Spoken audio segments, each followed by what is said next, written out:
എല്ലാവർക്കും നമ്മുടെ ചാനലിലേക്ക് സ്വാഗതം. ഇന്ന് നമ്മൾ നല്ല അടിപൊളി ഒരു ബീഫ് കറിയാണ് തയ്യാറാക്കി എടുക്കുന്നത്. നമ്മളിത് ഉരുളക്കിഴങ്ങൊക്കെ ഇട്ട് വെച്ചിട്ടാണ് ഈ കറി തയ്യാറാക്കി എടുക്കുന്നത്. നല്ല സൂപ്പർ ടേസ്റ്റാണ്. ചോറിൻ്റെ കൂടെയായാലും പൊറോട്ടയുടെ കൂടെയായാലും അടിപൊളി കോമ്പിനേഷനാണ്. ഇഷ്ടമായാലും എന്തായാലും ട്രൈ ചെയ്ത് നോക്കാൻ മറക്കരുത്.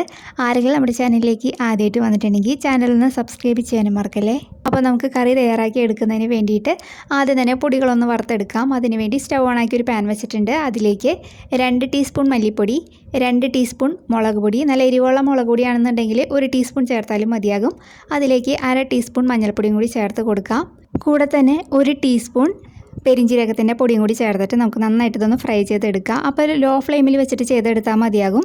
ഇതൊരു 5 മിനിറ്റൊക്കെ മതിയാകും. അത് പെട്ടെന്ന് തന്നെ റെഡിയായി വരും. അപ്പോൾ അതാ നമ്മുടെ പൊടികളൊക്കെ ഇവിടെ നന്നായിട്ട് നല്ല കളറായിട്ട് വന്നിട്ടുണ്ട്. ഇനി നമുക്ക് ഫ്ലെയിം ഓഫ് ചെയ്തിട്ട് ഇതൊന്ന് മാറ്റി വയ്ക്കാം. ഇനി നമ്മളിവിടെ എടുത്തിരിക്കുന്നത് 1/2 കിലോ ബീഫാണ്. ഞാൻ നന്നായിട്ട് കഴുകി വൃത്തിയാക്കി അതിൻ്റെ വെള്ളമൊക്കെ വാർന്നെടുത്ത് വെച്ചിരിക്കുന്നതാണ്. ഇത് നമുക്കൊരു കുക്കറിലേക്ക് ഇട്ട് കൊടുക്കാം. അതിലേക്ക് ഒരു 2 മീഡിയം സൈസ് സവാള നീളത്തിൽ ഇതേപോലെ കട്ട് ചെയ്തത് ചേർത്ത് കൊടുക്കുന്നുണ്ട്. അതിൻ്റെ കൂടെ തന്നെ ഒരു 5 അല്ലി വെളുത്തുള്ളി ഒന്ന് കട്ട് ചെയ്തതാണ് ചേർത്ത് കൊടുക്കുന്നത്. ഞാൻ വെളുത്തുള്ളി ഇതിലേക്ക് ചതച്ചല്ല ചേർക്കുന്നത്, ഇതേപോലെ ഒന്ന് കഷ്ണങ്ങളാക്കി ഇട്ടിട്ടാണ് ചേർക്കുന്നത് കേട്ടോ. അതേപോലെ ഒരു വലിയ കഷ്ണം ഇഞ്ചി ഇതേപോലെ ഒന്ന് നുറുക്കിയിട്ട് കൊടുക്കുന്നുണ്ട്. ഇതും ചതച്ചെടുത്തിട്ടില്ല. അതിലേക്ക് ഒരു 2 പച്ചമുളകും കൂടി ചേർക്കാം. പിന്നെ കുറച്ച് കറിവേപ്പിലയും കൂടി ചേർത്ത് കൊടുത്തിട്ടുണ്ട്. ഇനി നമ്മൾ വറുത്ത് മാറ്റി വെച്ചിരിക്കുന്ന നമ്മുടെ പൊടികളുണ്ടല്ലോ അതിനകത്തേക്ക് ചേർത്ത് കൊടുക്കാം. അതിലേക്ക് നമുക്ക് ബീഫിന് ആവശ്യമുള്ള ഉപ്പ് ചേർക്കാം. പിന്നെ 1 ടേബിൾ സ്പൂൺ വെളിച്ചെണ്ണയും കൂടി ചേർത്തിട്ട് നമുക്ക് കൈ വെച്ചിട്ട് ഇത് നന്നായിട്ടൊന്ന് യോജിപ്പിച്ചെടുക്കാം. അപ്പോൾ ഇവിടെ നന്നായിട്ടൊന്ന് യോജിപ്പിച്ചെടുത്തിട്ടുണ്ട്. ഇനി നമുക്കിതിലേക്ക് ആവശ്യത്തിന് വെള്ളം ഒഴിക്കാം. നമ്മൾ ബീഫ് കറിയാക്കിയാണ് എടുക്കുന്നത്. അപ്പോൾ അതിന് വേണ്ടിയിട്ട് ഞാനിതിലേക്ക് വെള്ളം ചേർക്കുന്നുണ്ട്. അപ്പോൾ ബീഫിൻ്റെ നെകയ്ക്ക് വെള്ളം ഒഴിച്ചിട്ടുണ്ട്. ഇനി നമുക്കിതിലേക്ക് 1 ടീസ്പൂൺ പെരിഞ്ജീരകത്തിൻ്റെ പൊടിയും കൂടി ചേർത്തിട്ട് ഒന്ന് ഇളക്കിയിട്ട് കൊടുക്കുക. ഇനി നമുക്ക് കുക്കർ അടച്ചിട്ട് വിസിലിട്ട് സ്റ്റൗ ഓണാക്കി ഇത് നമുക്കൊന്ന് വേവിച്ചെടുക്കാം. അപ്പോൾ ബീഫിൻ്റെയൊക്കെ വേവ് നിങ്ങൾക്ക് കിട്ടുന്ന ബീഫിൻ്റെ ഒരു ഇതനുസരിച്ചിട്ടൊക്കെ ഇരിക്കും. അപ്പോൾ കുറച്ച് സമയം കഴിഞ്ഞപ്പോഴത്തേക്കും ഞാൻ ഫ്ലെയിമൊക്കെ ഓഫ് ചെയ്ത് ഇതിൻ്റെ കംപ്ലീറ്റ് പ്രഷർ പോയതിന് ശേഷം കുക്കർ തുറന്ന് നോക്കിയപ്പോൾ അതാ ബീഫൊക്കെ വെന്ത് വന്നിട്ടുണ്ട്. ഇനി നമ്മളിതിലേക്ക് ഒരു 3 മീഡിയം സൈസ് ഉരുളക്കിഴങ്ങ് ഈ ഒരു വലിപ്പത്തിനാണ് കട്ട് ചെയ്തെടുത്തിരിക്കുന്നത്. അത്യാവശ്യം വലിപ്പത്തിൽ കട്ട് ചെയ്തെടുക്കുക. അപ്പോൾ അതും കൂടി ചേർത്ത് കൊടുത്തിട്ടൊന്ന് ഇളക്കിയിട്ട് കൊടുക്കുക.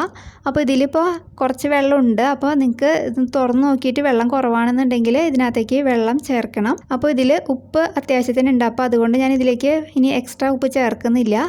നിങ്ങളത് ടേസ്റ്റ് ചെയ്ത് നോക്കിയിട്ട് കുറവാണെന്നുണ്ടെങ്കിൽ എന്തായാലും ഉപ്പ് ചേർത്ത് കൊടുക്കണം. എന്നാലും ഉരുളക്കിഴങ്ങിലേക്കും ഉപ്പ് പിടിക്കത്തുള്ളൂ. അപ്പോൾ അത് നമുക്ക് ഇനി ഇത് അടച്ച് വെച്ചിട്ട് മീഡിയം ഫ്ലെയിമിൽ ഒറ്റ വിസിലിനൊന്ന് വേവിച്ചെടുക്കാം. ഒറ്റ വിസിൽ മാത്രം മതിയാകും, അല്ലെങ്കിൽ നമ്മുടെ ഉരുളക്കിഴങ്ങ് മൊത്തം ഉടഞ്ഞു പോകും. അപ്പോൾ ഇതാ വിസിലൊക്കെ വന്നതിന് ശേഷം ഞാനത് ഓഫ് ചെയ്ത് ഇട്ടിട്ടുണ്ടായിരുന്നു. അപ്പോൾ ഇതാ നമ്മുടെ ഉരുളക്കിഴങ്ങും ബീഫും നന്നായിട്ട് ഇവിടെ വെന്ത് വന്നിട്ടുണ്ട്. ഒട്ടും തന്നെ ഉടഞ്ഞു പോയിട്ടില്ല.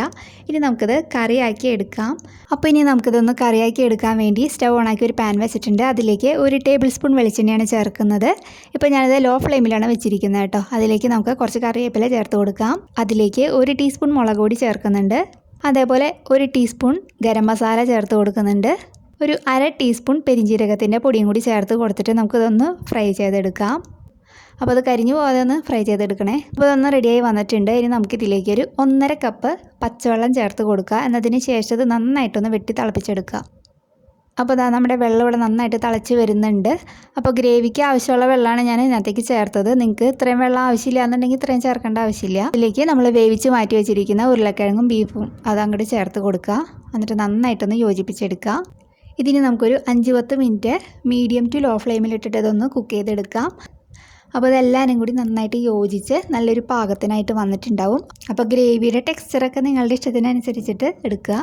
അപ്പോൾ അതാ നമ്മുടെ കറി ഇവിടെ റെഡിയായി വന്നിട്ടുണ്ട്. എണ്ണയൊക്കെ ഇതിൽ നന്നായിട്ട് തെളിഞ്ഞ് വന്നിട്ടുണ്ട്. ഒരു 10 മിനിറ്റാണ് ഞാനിതൊരു മീഡിയം ഫ്ലെയിമിലിട്ടിട്ടൊന്ന് കുക്ക് ചെയ്തെടുത്തത്. ഇനി നമുക്ക് ഫ്ലെയിം ഓഫ് ചെയ്യാം. എന്നതിന് ശേഷം ഇതിലേക്ക് കുറച്ച് കറിവേപ്പില, 1 ടീസ്പൂൺ പച്ച വെളിച്ചെണ്ണയും കൂടി ചേർത്ത് കൊടുക്കാം. പിന്നെ നമുക്ക് കുറച്ച് ഗരം മസാല ഇതേപോലെ ഒന്ന് സ്പ്രിങ്കിൾ ചെയ്ത് കൊടുക്കാം. അപ്പോൾ നമ്മുടെ കറി ഇവിടെ റെഡി ആയിട്ടുണ്ട്. അപ്പോൾ ഇഷ്ടമായാൽ ട്രൈ ചെയ്യാൻ മറക്കരുത്. നല്ലൊരു വീഡിയോ ആയിട്ട് അടുത്ത ദിവസം കാണാം. താങ്ക്